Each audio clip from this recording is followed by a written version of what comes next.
The November rain beat against the car windows. Lydia Harper slowed at the intersection. Her hands were trembling on the steering wheel. The wipers cut through the rain like tired metronomes.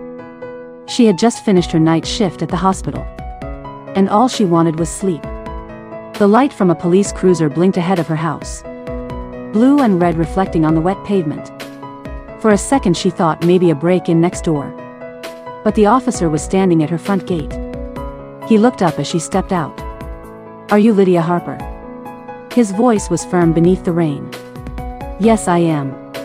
"What happened?" The officer took off his cap, his hair dripping. "There has been an accident on Route 1. Your husband and child were taken to St. Mary's Hospital." The sound of rain disappeared. Her heartbeat drowned out everything. "I think you must be mistaken," she whispered. "My husband and son died 5 years ago." The officer frowned, his breath visible in the cold. "Ma'am, the identification is clear.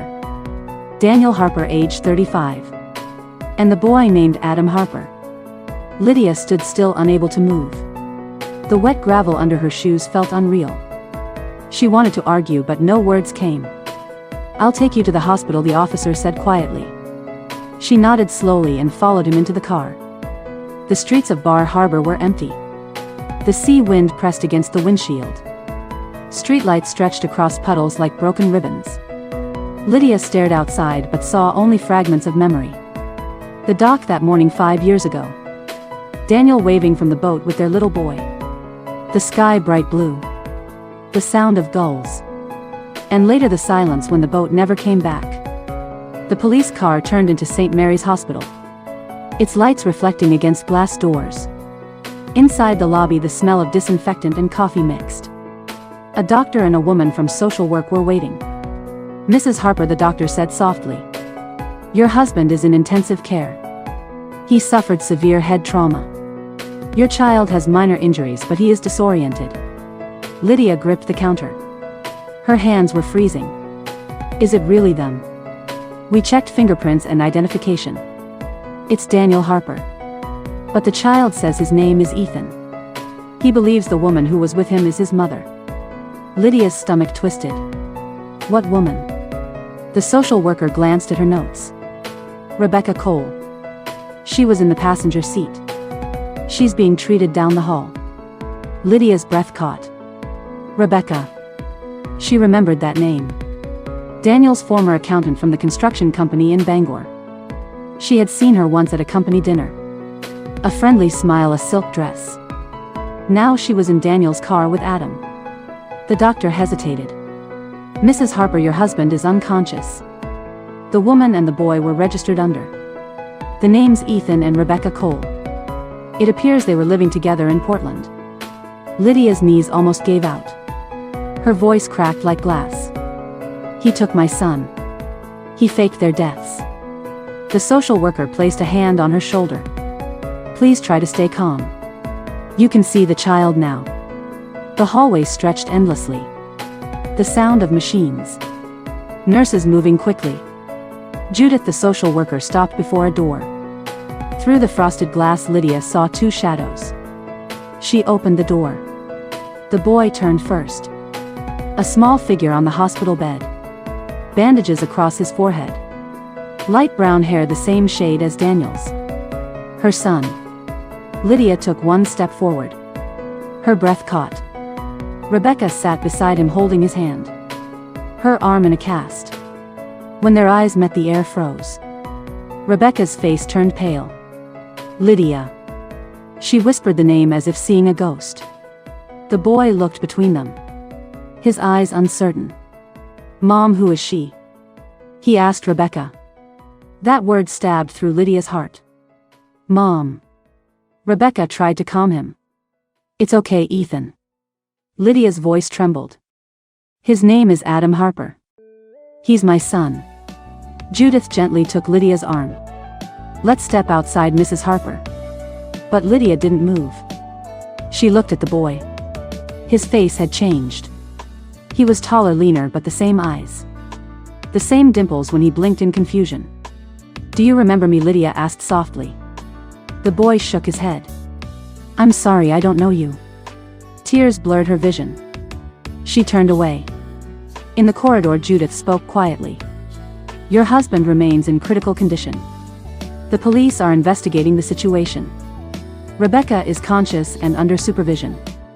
Detective Collins arrived a few minutes later. A tall man in a soaked trench coat. He nodded to Lydia. Mrs. Harper knew evidence was found in the vehicle. Multiple IDs under the name Ethan Cole. Bank documents. Marriage certificate. All listing Rebecca Cole as spouse. Lydia's jaw tightened. So they lived as husband and wife. Yes, in Portland for 5 years. They also had financial records suggesting fraud. Fraud. Lydia's voice cracked. It seems Daniel took large sums from his employer before he disappeared. And there's more. He also filed a life insurance claim under your name. The payout never completed due to investigation. But we believe that was his plan. Lydia sat in the waiting chair. The wall clock ticked loudly. 5 years she had spent grieving. All the nights she whispered goodnight to the sea. All of it built on his lie. At dawn the nurse called her. Your husband is awake. Would you like to see him? She followed down the corridor. The ICU was filled with the hiss of machines. Daniel lay pale under fluorescent light. Bandages around his head. Tubes breathing for him. Lydia stood beside the bed. She stared at the face she had buried in memory. Why, she whispered. Why did you do it? Daniel's eyes fluttered. He tried to speak but his throat rasped. I'm sorry, Lydia. She wanted to scream. Wanted to shake him. But instead she said nothing. She watched the monitor blink rhythmically. The man she once loved looked small. Powerless. Days passed. Daniel began to recover enough to speak. The police questioned him. Lydia sat in the corner silent. Daniel admitted everything. He and Rebecca planned it together. They wanted freedom. They wanted money. They thought Lydia would never agree to divorce. So he staged the accident. He took the boy and disappeared. He said Adam cried for weeks. Called for his mother. Rebecca told him it was just a bad dream. She taught him a new name. A new life. Ethan Cole. The boy forgot. Or tried to. Lydia listened without expression. Her hands folded tightly. When he finished she asked only one thing. Did you ever think about what you did to him? Daniel lowered his gaze. Tears filled his eyes. I thought I could start over. I was wrong. Rebecca was later transferred to a separate ward. The court charged her with kidnapping and fraud. Lydia refused to see her at first. But one morning she stood outside Rebecca's room. The guards stepped aside. Rebecca looked smaller than before. Her face pale, her eyes red. Lydia said calmly. You raised my son. I'll never forgive what you did. But he deserves peace. Rebecca nodded silently. Tell him I'm sorry, she said. Lydia didn't answer. Weeks passed. Adam was released from the hospital. The child psychologist advised slow transition. He doesn't remember you yet. But memory returns through familiarity. Show him photos. Talk about simple things. So Lydia did. She brought a scrapbook. Pictures of his baby years. A sandcastle at the beach. His first birthday with blue icing on the cake. Adam stared at the pictures quietly. I don't remember. That's okay, Lydia said. You don't have to force it.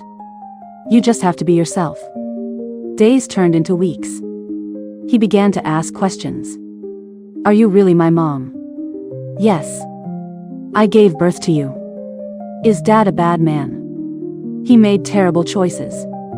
But I think he loved you. His eyes softened a little. What's my name? Adam or Ethan? Whichever you choose.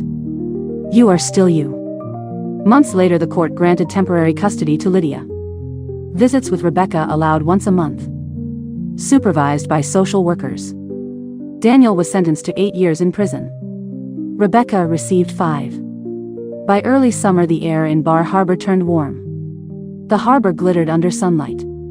Lydia sat on a blanket by the shore. Adam ran along the waterline picking shells.